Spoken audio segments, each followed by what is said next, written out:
Hello and welcome everybody to the next in our crime fiction manuscript showcase videos. And I'm here today with writer Joe Eurell.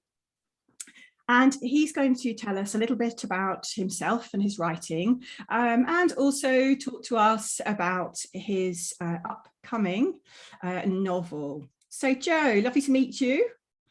Yeah, likewise. Hi Vicky, thanks for having me. Do you want to just tell us a little bit about you then? Let's start with that. If you could just tell us a bit about, obviously I've said that your name's, what your name is, but in whether that's your writing name, etc. So tell us, who you are, if you don't mind, and where you live. Yeah, so that is my writing name. So that's my real name. And I'm based in London, but I'm originally from Birmingham. Right, fantastic. And so how long have you been writing then, and sort of whereabouts are you on your writing journey? Well, I've always written, I've always enjoyed writing. It's one of those things, a typical thing when you're at school and your teacher says, oh, you should be a writer. And I kind of didn't think twice about it, ignored that, kind of did my studies, went to uni. And I came back to writing in my 20s and really took it seriously then. I've been kind of practicing, working my writing for the last 10 years. And hopefully now in a kind of ready to take that next step and move to that next phase of my writing. Fantastic. And so what is it that you like? I love asking people about this. What is it that you like about writing? I think it just has the ability to cancel out everything else. So when you're writing, you just got that sole focus. And I love starting off my day, get up early before work. It's just quiet. You can just sit there, have your coffee, and it's the best part of my day. I love it. It's very absorbing, isn't it? I have to say that kind of writing got me through lockdown, basically, just because of that, the potential it has to lose. Total escapism. Yeah, and blot out other stuff. And so I wanted to ask you a little bit then, I was just chatting before I pressed record about your short fiction, and I was saying that I made the mistake last night of reading one of your pieces of flash fiction before I went to bed, and it kind of gave me the chills, and I also had a really, really bad dream. So tell us a little bit about that then, because I think you've been shortlisted in some competitions and things as well. Yeah. So firstly, sorry for the nightmares, but thank you. Really luckily, my most recent piece of flash fiction came runner-up in the Cambridge Flash Prize. Really delighted with the reception it got and that people liked it. But I've always written flash fiction and short stories, kind of in between drafts of the novel, a bit of a palate cleanser, the opportunity to write something different. And really luckily, I've been shortlisted and placed in a few different writing competitions and in a few anthologies. And that's perhaps given my writing a little bit of exposure that way. Brilliant, fantastic. And just obviously we're going to talk about your manuscript in a moment, but just while we're talking about competitions, I think you said, did you, that your novel's been listed? Yeah, that's right. So the seed of the novel came from a short story that was listed for the Bath Short Story Award with the protagonist, and then the novel itself has been listed for Blue Pencil for Exeter and for the Oval Novel Award. So I feel really lucky. It's fantastic. Fantastic. Good for you. Well done. So thinking now about, what it is then that you're sort of looking for, and so the goal with these showcase videos. So do you currently, do you want to just explain where are you with agent representation and publishers? And what is it basically that you're looking for? Yeah, so I'm at the stage now where I'm ready to send the novel out there to agents. I'm unagented, I don't have a publisher, but what I'm looking for, the next step for me is to find an agent in the hope of going down that traditional publishing route. So my long-term goal is to have a career as an author, and I see an agent as being crucial to that. So really, I'm looking for that agent to be a partner in my writing and to help make me a better writer, really. Fantastic. So if we think about now then, it's quite interesting considering, what other crime fiction writers you like. So, who has inspired you in your writing, and whose novels have you read recently where you've just thought, oh God, I wish I'd written that? Yeah, I had a feeling you would ask this question, and it's so mean of you because trying to whittle this down. But writers I love, my first love was Elmore Leonard and his crime fiction. I reread Get Shorty once a year. Absolutely love it. His dialogue is just unbelievably good. Likewise, I love Cormac McCarthy, kind of that pared back style. The Road, No Country for Old Men. One of my faves as well, Chris Whitaker. Yeah. So I love his stuff. He has these young protagonists that you can't help but root for. Brilliant characters. I saw that you mentioned him on your Twitter feed, actually, and I thought, he obviously likes Chris Whitaker. I mean, his writing is amazing. Yeah, I'm a little bit obsessed with Chris, so hopefully not beyond the stalker level, but his writing is fantastic. We won't tell him. He won't know. We won't tell him. Other writers I love, Emily St. John Mandel. Station 11 was a game changer for me. That kind of dystopian world building, the characters in that story, I really love it. And finally, Tom Rob-Smith is one of my favourite writers too. He has this knack of these slow burning thrillers, yet somehow they're kind of really page turnery as well. So they're all kind of elements I try and feed into my fiction. But more recent books, obviously We Begin at the End from Chris Whitaker. I really love his use of humour and levity, kind of lighter moments in those kind of dark crime books.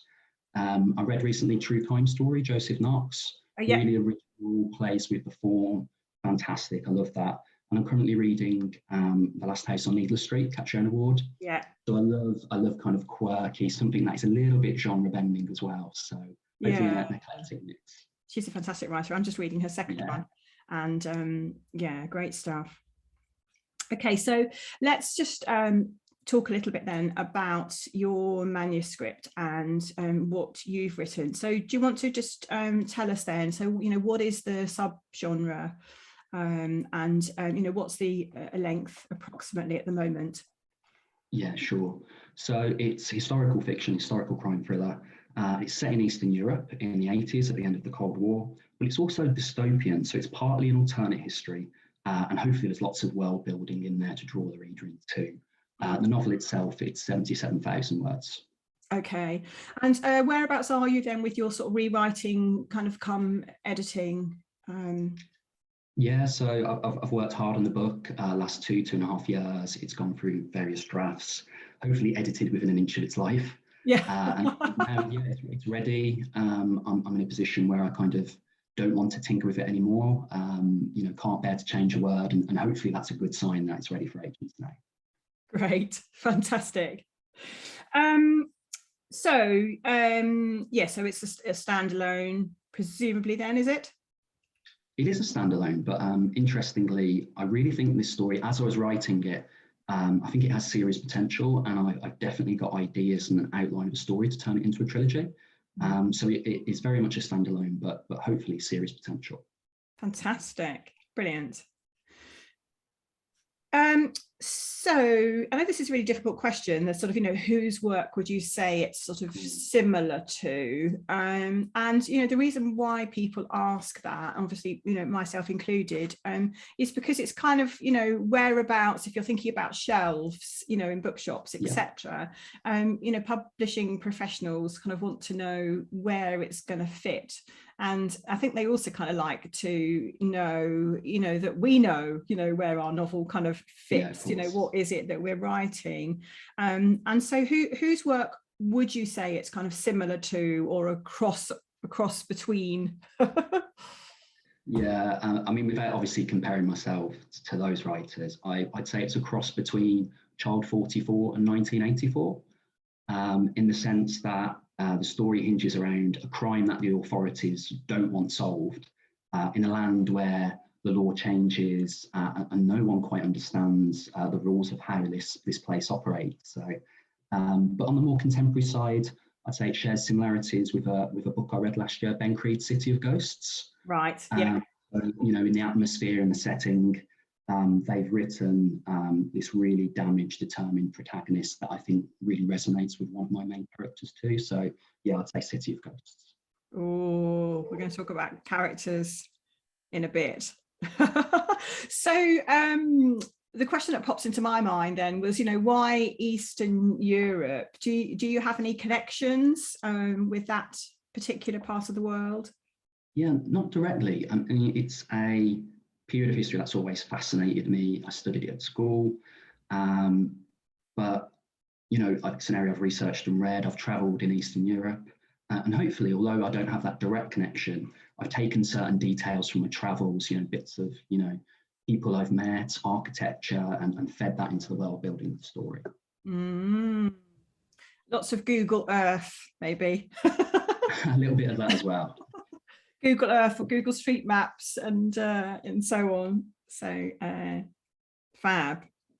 And so do you want to just tell us very briefly then, so what was it that motivated you to write this particular book and story? What was it that kind of grabbed you and forced you to sit down at that keyboard?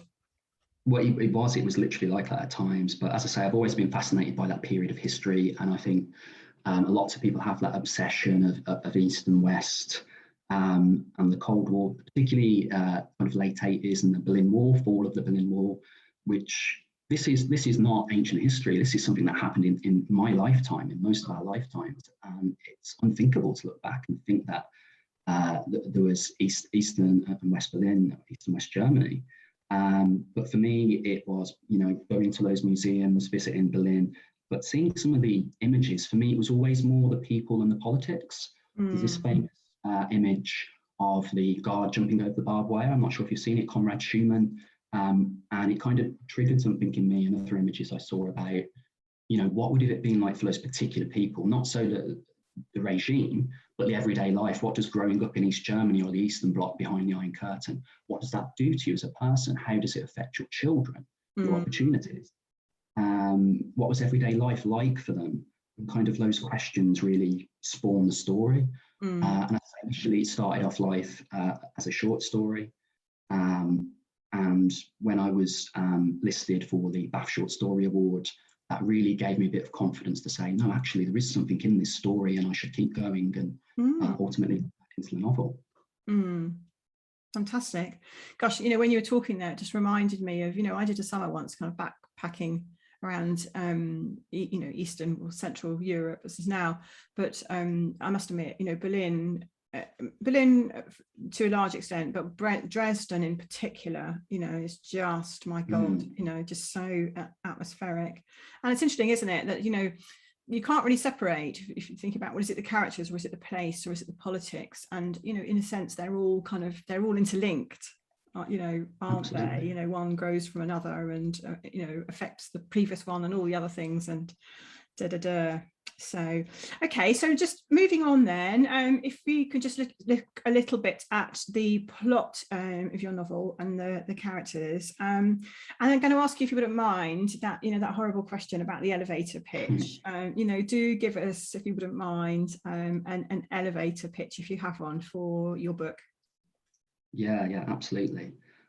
So the elevator pitch is when 15-year-old George's brother goes missing, he must find out the truth about his disappearance in a totalitarian state that only teaches him lies. Oh, wow, that's fantastic. That's really hooky. And it sounds really kind of almost quite high concept as well, really. You know, it's very intriguing. Yeah, I definitely say I hadn't thought originally about that thread running through the novel, but I think you're definitely right. Fab. So let's look at these characters then, because you just alluded to those and you kind of, you know, got my curiosity up. So can you tell us first of all then about your main character? So, you know, who are they and why should we root for them? Yes, that's an interesting question. So the main character, Georgie, he's the ultimate underdog, really. And that's why I think people will hopefully root for him and love him. So he lives in a fictional Eastern Bloc state called the People's Republic. And the other part of the hook, I would say, is that we all know the story of the Berlin Wall, but what if there was another one? So this is a state that has declared independence from the USSR and sealed itself off from the world. And poor Georgie is unfortunate enough to be living in this state. But even within that, there is a subclass of citizens. So if you are kind of naturalized Republican, if you're from that area, you get afforded certain opportunities, whereas poor Georgie was, you know, within the Republic when the wall went up, and his family are very poor. They live in this really brutalistic high block next to the power plant, and he doesn't have a lot of opportunities. He's bullied at school because of that, but he's really smart and he's really determined. And living in this kind of state where no one trusts each other, neighbours report and inform on each other, he's one of the few people who is willing to stand up to those injustices and actually voice that, no, this isn't right. So hopefully that's a kind of universal character trait, and we can all see a little bit of ourselves in Georgie. That's quite gutsy, isn't it, really, you know, to jeopardize yourself, you know, your own life in order to kind of, you know, stand up for principles and look out for others. You know, I think that's something that would definitely kind of get readers, you know, rooting for him. Why Georgie? I want to know where this name came from. I honestly don't know where the name came from. I just had kind of this more a character, this young lad. And although it was a long time ago, I can just about remember what it felt like to be 15. So hopefully kind of some of those emotions and experiences it's not autobiographical. Channel some of that into the character as well. And yeah, I think, you know, that age, difficult age, we can all relate to that. Yeah. So tell us just who are the other main characters then? So who's Georgie kind of got, you know, got around him? Yeah, so I should just provide context, give a little bit more about the story. So Georgie obviously lives in the People's Republic, spends his days helping at the family business. He dreams about life in the West over the other side of the river, like his town borders east v west. And his brother at that time, his older brother, is arrested for handling foreign currency. And that's the talk of the town. It's a scandal, and he's sentenced to national service. But then when he goes AWOL and missing in action, no one will talk to Georgie at all. And this is where one of the other characters, Maya, similar to your D.A. Rahman, so great name. I like that name. Yeah, I know that name. So Maya is Georgie's only confidant, his only friend. So she's older than him, she's cooler than him, and naturally she's the source of his unrequited love. I like the fact that she's cool. I think that's brilliant. Yeah, so there's Maya, and then one of the other main characters is Felix. So yeah. Felix is Maya's neighbour, and he's a private eye, and he takes the cases the state don't want people looking into. He's kind of a selfish guy initially when we meet him, but he takes advantage of Georgie when he meets him. So Georgie's hyper intelligent, he's got a near perfect memory recall, and Felix tries to use those talents on another case, but quickly finds out about Georgie's brother's disappearance and gets sucked into his world. Wow, fantastic. Yeah, we also have Major Danchev, who's the antagonist, and he serves to kind of protect the Republic's twisted ideals, and he tries to keep the conspiracy that Georgie and Felix start to unravel under wraps. And finally, not really a character in the book, but is the missing brother, Nikolai. And he's only briefly in the novel, but he's more of a spectre that hangs over Georgie. And as the novel progresses, we start to learn that there's more to their sibling rivalry that kind of meets the eye. Oh, I can definitely sense that book too coming on. Maybe, who knows? So tell us a little bit then about the themes. I mean, there's lots going on that sounds really, you know, kind of huge and fascinating. But yeah, what are some of the main themes? So I'd say the main themes are kind of family and growing up. It's definitely a coming of age story. And it's about how the lies that serve to protect us can sometimes be more harmful than the truth. And the people that tell us those lies might have different motives or good reasons for that, but it can be very damaging. And I'd also like to think fundamentally that, you know, Georgie goes through the ringer in this novel. I make life hard for him. But despite those kind of trials and tribulations, it's a story of hope. I'd like to think that's a theme that runs through all of my stories, and hopefully to a certain extent it's left feeling uplifted. Oh, that's brilliant, isn't it? Yeah, because otherwise, you know, without that, it can feel a bit bleak. Yeah, exactly. You've got to let the light in from time to time, I think. So let's just turn now then, before we finish, to why you think, you know, why would readers and agents and editors, who are after all readers, you know, why would they want to read your book? So amongst all of those on the bookshelves and, you know, all those novels that kind of plop into their inbox, what do you think that your novel offers, you know, that others don't, and why should they pick yours up to read? Yeah, good question. I think the USP of the novel is the fact that dystopian fiction is nearly always set in the future or the near future, whereas my novel uses the past to convey how we might better understand the present. And hopefully that works just as well, and it's a little bit original. I feel one of the strengths is the fact that the novel is a dual first-person narrative between Georgie and the private eye Felix, and hopefully it gives them both a stronger voice and allows us to root for them a little bit more. I think as well the fact that it's adult fiction with a young protagonist, and I really love books like that, and I want to hear and read more of those voices outside of YA. So I think it has that. And finally, I think there's a lot of, especially kind of late Cold War, kind of Berlin Wall era, there's a lot of non-fiction, famous non-fiction about that time period. Anna von der Stasiland, fantastic book, The Wall Jumper, but less so around fiction. And hopefully this book can kind of fill that gap. Okay, fantastic. So just thinking, as you were talking there then about, so what would you say about the pace, of the novel? What's that like? And sort of, atmosphere and tension and so on? Yeah, I'd say it's definitely pacey. It's fast paced with a twist or two along the way. Very atmospheric, and with the world building. Hopefully it's kind of, it's very close atmosphere that can almost act as a character in itself is what I've been aiming for. And I love nothing more, as I say, some of those authors have referenced, the idea of a reader where you finish the chapter and you go, okay, one more, and it's late at night, and that's what I really shoot for. So that's hopefully what the novel achieves. Fantastic. Yeah, and then you read it and then you have a bad dream.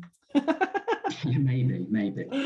Okay, so just before we finish then, very importantly, people need to know how they can get in touch with you. So where can people find you, please? I think the easiest way is through social media. I'm on Twitter, so by all means get in touch. I'm at Joe Eurell, which is Joe, and my surname Eurell, all one word. If you want to know more about my writing, you want to know about the book, tweet me, DM me, always happy to talk. Okie dokie.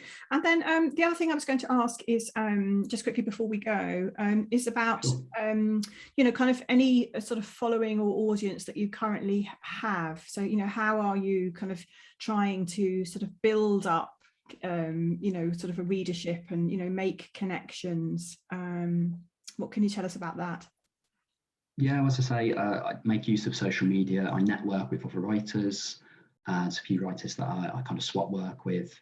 Back in the day, obviously pre-COVID, I attended as many literary festivals as I could and would get in touch with people that way. But at the same time, I know how powerful that can be and networking and social media. But my main focus is on the writing first and foremost. So making sure I get the book as good as it can be, and then hopefully use that as a springboard to kind of network and meet kind of industry people.